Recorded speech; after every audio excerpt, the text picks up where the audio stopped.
Around 40,000 years ago, there wasn't just one human species. Homo sapiens actually shared the Earth with Neanderthals, Denisovans, and many other human species. In fact, some of us still carry that DNA today. For example, if you're of European or Asian ancestry, there's a good chance you're carrying Neanderthal DNA right now. But what separated us from Neanderthals? Evolution has never treated us differently than the rest of life, so what makes us think we're any different? We're currently humans right now. That makes sense, but how do we know we're going to remain human after 100,000 years? What makes us uniquely human? That is the exact question All Tomorrow asks us. To give a brief description, because a lot of you who clicked on this video likely know what it already is, All Tomorrows is a story by C.M. Coastman about a future in which humanity spreads across the solar system only to be conquered and genetically transformed by an advanced alien species called the Q. But in this video, the lore is in the backseat, because below all the body horror and the alternate history that it shows us,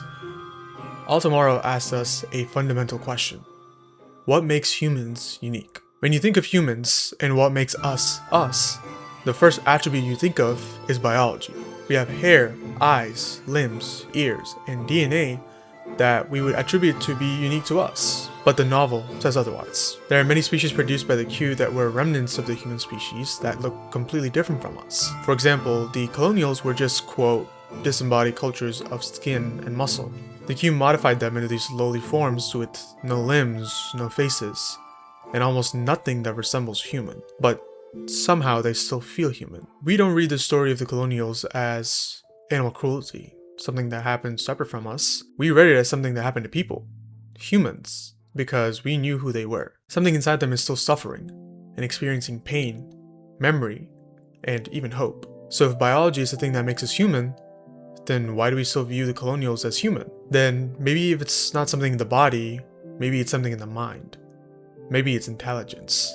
Intelligence is seen by a lot of people as a trait that makes humanity superior and almost unique to other species. Commonly when you ask what separates us from animals, you hear higher intelligence. But when you look at the novel, that logic falls apart almost instantly. For example, the Gravitals were one of the most intelligent species in the entire book, by far. They mastered gravity manipulation and had the forethought and skill to replace their organic bodies with robotic parts just to survive. But when you look at their personalities and ideals, they weren't exactly known for being the most human. In fact, it was the complete and polar opposite. They were cold and ruthless to the point where they essentially adopted something that we would call intergalactic fascism. In fact, the thing they were known for was almost killing all the other post-human species. This doesn't mean intelligence isn't part of being human, but it shows us that intelligence alone isn't enough. To pose a hypothetical scenario, if you have two people, one smarter than the other person, would you call them more human than the other person as well? So maybe if it's not in the mind, maybe it's something more external, something more societal. Maybe it's something like culture. Culture seems to be a big part of what humanity is, as every time we try to uniquely separate ourselves, it seems to be by some sort of culture, either religion, nationality, or just the type of things we do, the type of actions, for example, art or music. But is that what makes us human? When you look at the novel, the Q doesn't just destroy humanity as physical bodies, it also erases all of humans' cultures, their religions, their languages, almost everything. Even the idea of Earth being filled with humans kind of disappears into myths. But when you look at the book, it doesn't mourn that loss like, oh, we failed to preserve these cultures. It moves on instantly. It actually celebrates the creation of entirely new cultures. So there were new myths, new religions, and new, essentially, cultures being made by the post-human species that came after the Q created them. Most stories that we would read would say that humanity lost everything, but in this novel, it doesn't seem like it's a loss in a sense. It just seems like something that happens. The narrator of the book doesn't seem interested in preserving the Earth's culture. And by the way, the narrator is a historian looking back. The narrator isn't an external narrator. He is a part of the story. And even the narrator, who isn't actively involved in the story, is saying, let's move on, let's keep going, and let's look at new creations and new cultures. He doesn't seem interested in preserving Earth's culture. Instead, he actually celebrates every other civilization. At least it's implied that he does. Even civilizations completely unlike humanity's culture get celebrated with the same amount of curiosity and respect. The narrator doesn't ask, oh, look what happened, look at this tragedy that befell humanity. It says, look at what these people created. So if for a culture, or even the aspect of a culture, is what makes us human, then why are these post-human species completely, at this point, unrelated from us, still have culture? So this shows us that the concept of a culture didn't just happen out of nowhere for humanity.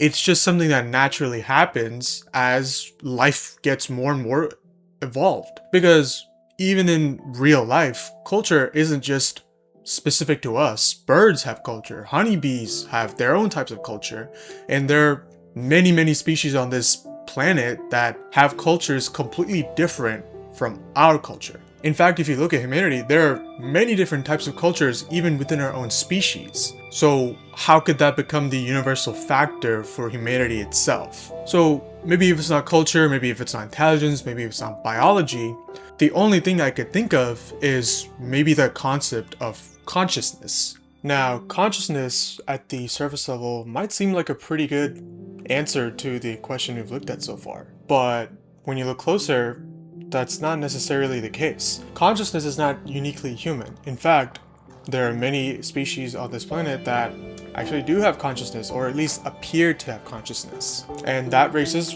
bigger questions about whether consciousness is even something real or something constructed by us. But for the purposes of our video, consciousness is certainly not unique to humans. But it does explain why we care so much about the colonials. The colonials, like we said before, they don't look human, and they maybe have intelligence, and from what we looked at so far, they certainly don't have their own culture or anything like that. But because they're conscious, they can go through their own suffering, and because of that, we empathize with them and we relate to their suffering. It's the fact that they're conscious and they're aware that they're alive that we feel so strongly about them. But that doesn't necessarily mean consciousness is the trait that makes us uniquely human. So what does? We've looked at many different answers and we still haven't gotten to a certain conclusion. I think what my research and everything we've looked at so far tells us is that there might be an answer, but